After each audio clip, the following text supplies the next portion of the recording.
প্রিয় দর্শক, আজকে আপনাদেরকে মাংসভোজী কলস গাছ সম্পর্কে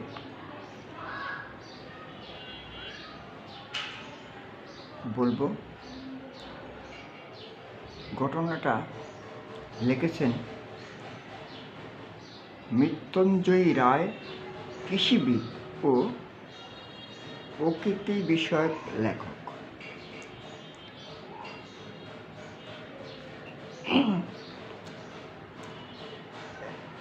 এমন কিছু গাছ আছে যা অন্য প্রাণীর শিকার করে খায়। শিকার ধরে যেসব গাছের পাতাগুলি বিশেষ এক গঠনে নিজেদের রূপান্তরিত সেই অঙ্গ দেখতে কলসের মতো, ফাঁপা থলের মতো ও মুখ খোলা, মুখের একটা ঢাকনা মতো থাকে। সেই কলসের মধ্যে এক ধরনের জারক রস বা ডাইজেস্টিভ ফ্লুইড থাকে। কলসের মুখ দিয়ে কোনো প্রকার ঢোকে পড়লে ঢাকনা স্বয়ংক্রিয়ভাবে বন্ধ হয়ে যায়। বন্দি পোকা আর সেখানকার থাকে বের হতে পারে না। ভেতরের রসে আটকা পড়ায় ধীরে ধীরে মারা যায় এবং গাছের পুষ্টিতে পরিণত হয়।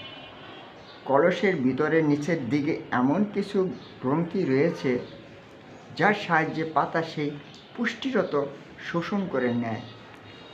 এর জন্য এইসব বিশেষ শ্রেণীর উদ্ভিদগুলি মাংসপেশী বা পঙ্গুত্বপোষক উদ্ভিদ নামে পরিচিত।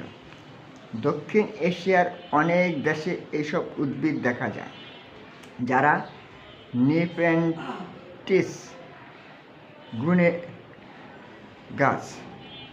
এগুলি বন উদ্ভিদ হলেও এর ব্যতিক্রম গঠন ও সৌন্দর্যের কারণে এসব বন গাছকে উদ্ভিদ প্রজনন বিদেনারা এখন লালন পালনের বেশ কিছু হাইব্রিড জাত উদ্ভাবন করছেন, যে কারণে এখন কলস উদ্ভিদ অনেক উদ্যানে ও বাগানে বাহারি গাছ হিসাবে শোভা পাচ্ছে। কাতারের দোহার হামাদ আন্তর্জাতিক বিমানবন্দরের কাছের ছাদের নিচে চমৎকার একটা জীবন্ত গাছের উদ্যান আছে। অন্দরের নানান রকমের গাছপালা দিয়ে ৬,০০০ বর্গমিটারের সেই বাগানটি সাজানো, সবুজ,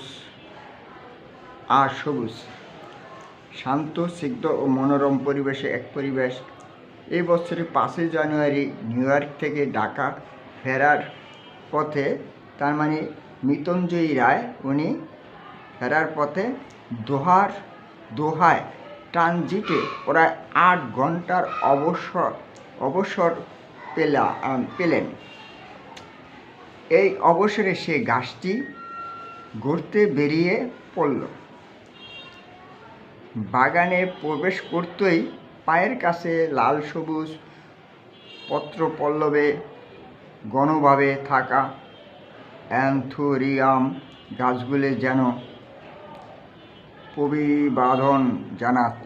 অভিবাদন জানাচ্ছে। পরে ৩০০ বৃক্ষ আর ২৫,০০০-এর মতো গাছ আছে সেই বাগানে। বাসার সুব্যবস্থা আছে, ভাস্কর ও ঝর্ণা, আলোর ঝর্ণা ধারা ইত্যাদি। চোখ তুলতেই দেখলাম একটা বৃক্ষের গায়ে ঝুলছে অনেকগুলো কলস গাছ। বাংলাদেশেও এই গাছ দেখেছি, উনি বলছে আর কি। গত বছর জাতীয় বৃক্ষ মেলায় বাহারি গাছ হিসাবে কিছু নার্সারিতে সেসব গাছ বিক্রি হচ্ছিল। পূর্ব সিলেটের জঙ্গলেও এই গাছ আছে, বিশেষ করে জাফলংয়ের কাছে জৈন্ত জৈতান্তিয়া পাহাড়ের বনে এত কাছ থেকে এই গাছের দেখা পাবো তা উনি কখনো ভাবেনি। ছবি তুলে বের হলাম বটে, কিন্তু এই প্রজাতি শনাক্ত করা নিয়ে বিড়ম্বনায় পড়লাম। উনি পড়ছে নাকি? কলস গাছ গুণে উদ্ভিদ, এক গুণে সারা পৃথিবীর 170টি প্রজাতির কলস গাছ রয়েছে। বাংলাদেশে যে কলস গাছ আছে তা প্রজাতির ন্যাপথিন কাসিয়ানা, গোত্র ন্যাপথেসি, সাধারণ প্রকারেই এদের শিকার। তবে পৃথিবীতে এমন বৃহৎ আকারের কিছু কলস গাছ রয়েছে যারা ছোট ছোট প্রাণী যেমন ব্যাঙ, পাখি ইত্যাদি শিকার করতে পারে। এই গাছের ইংরাজি নাম পিচার প্লান্ট, অন্য নাম মাক্সিকাপস এবং পিটফল ট্যাপস। এই নাম থেকে এর বাংলা নামকরণ করা হয়েছে কলস গাছ বা কলস পাতা। পত্রাগ্র রূপান্তরিত হয়ে কলসের মতো আকার ধারণ করে বলে এর নাম রাখা হয়েছে কলস পাতা। কেউ কেউ মনে করে পাতার আগায় থাকা কাপে যখন বৃষ্টির পানি জমে, জঙ্গলের বানররাও তখন সেই পানি পান করে, এজন্য একে বলা হয় মানকি কাপস।